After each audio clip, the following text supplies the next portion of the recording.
Have you ever wondered why we're drawn to the idea of restoration? You know, over the years, I've lost count of the number of TV shows and things that I've seen about restoration, be it house restoration, where they take a broken down, dilapidated house and just completely give it a makeover. And then there's the big reveal at the end where it's just like, oh my goodness, look at what it was and look at what it is now. And just the joy that brings. Or even makeovers that people would go and have, where they, they look one way and come out the other end looking completely different, like this amazing upgrade that they've had. And then again, there's the big reveal, and everyone's just like stunned and think like, oh, that's just amazing. I've come across a few YouTube channels recently where guys will find old lighters or old just pieces of metal. One was an old axe.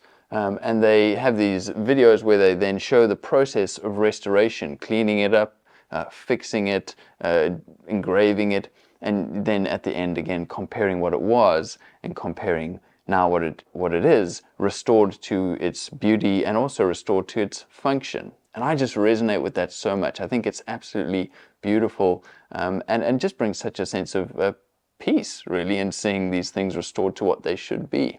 Now, I experienced this myself at the beginning of lockdown for COVID.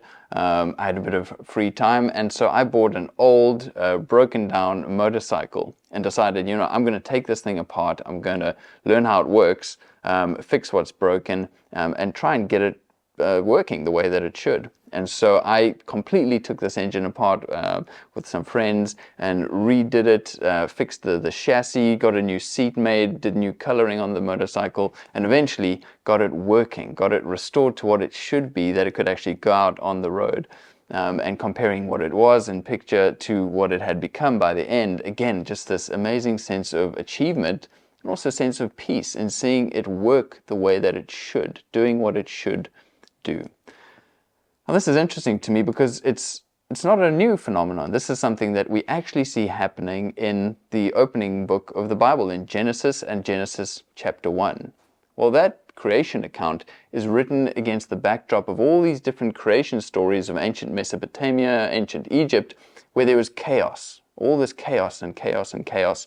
And then the Bible has its Genesis account where God actually steps in and starts ordering things. He starts making spaces like the cosmos and the land and the sea and the air, and then filling these spaces with functional elements like the stars and the moon and the sun and vegetation on the land and animals and birds in the sky and fish in the seas, until eventually there's this amazing, beautiful, well-designed, functioning unit. And so God brings order. He restores the chaos to order.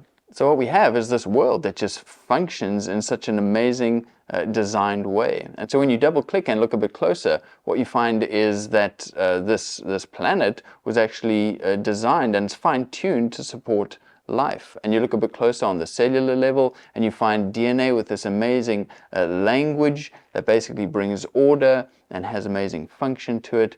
And then also these amazing little machines that are built into the cell that just work and have all these functions. And so it seems that this intelligence has actually woven itself into the created order. And we can actually go and see God's handiwork when we look closer at the world. But along with that, it seems that things are not always the way they should be. It seems there's an aspect of brokenness to things, and they decay and they degrade. And when we see that happening, we feel that it's really, really unnatural, and we want to do something about it. We want to fix it. When we see the destruction of the environment through the bad things that humans do in our greed and all of that, we want to fix it. We want to restore the world to the way it should be. But then also when we look within ourselves, we know that things are broken. We don't do things the way that we should. We do the things we know we shouldn't, and we can't really always do the things that we know we should. And so we long to be restored. And this is everything I think that God sees as well. And so when I look at this question, I just wonder what makes the best sense of all these intuitions, all these deep longings that we have, the way that we resonate with restoration when we see it.